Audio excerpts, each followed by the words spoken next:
In this lesson, you will learn how to calculate the median of grouped data from a frequency distribution table. The table shows the scores of students in a statistics test. The first column lists class intervals, which represent score ranges. For example, the first class represents students who scored between 50 and 59.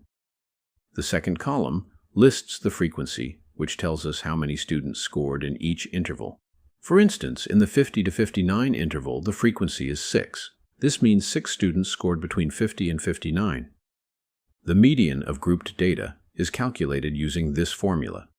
Here, L sub m is the lower boundary of the median class. N is the total frequency, which is the total number of students. Cf sub b is the cumulative frequency before the median class. F sub m is the frequency of the median class. H is the class width. The first step is to identify the median class. To do that, we start by calculating the cumulative frequencies.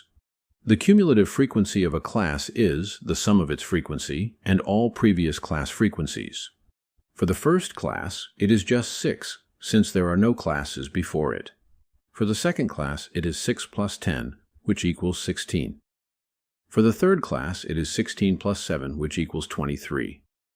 For the fourth class, it is 23 plus 12, which equals 35. For the last class, it is 35 plus 5, which equals 40. Note that the cumulative frequency of the last class is the sum of all the frequencies. It is the total frequency, which represents the number of students. So, n equals 40. Now we will find the median position. Remember, the median is the middle value. So to find its position, we divide n by 2. 40 divided by 2 gives us 20. This means the median is at the 20th position. Now we need to identify the class that contains the 20th value, which will be the median class. We will do this using the cumulative frequency.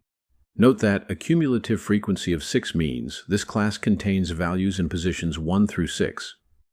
A cumulative frequency of 16 means this class contains values in positions 7 through 16. A cumulative frequency of 23 means this class contains values in positions 17 through 23, and so on.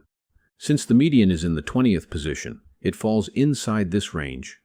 Therefore, the median class is the 70 to 79 interval. This tells us that the median lies somewhere between 70 and 79. Keep this in mind. It's a good way to check your answer later. Now that we have identified the median class, the next step is to find its lower boundary. The lower boundary of the median class is the midpoint between the upper limit of the previous class and the lower limit of the median class. This means taking the average of 69 and 70.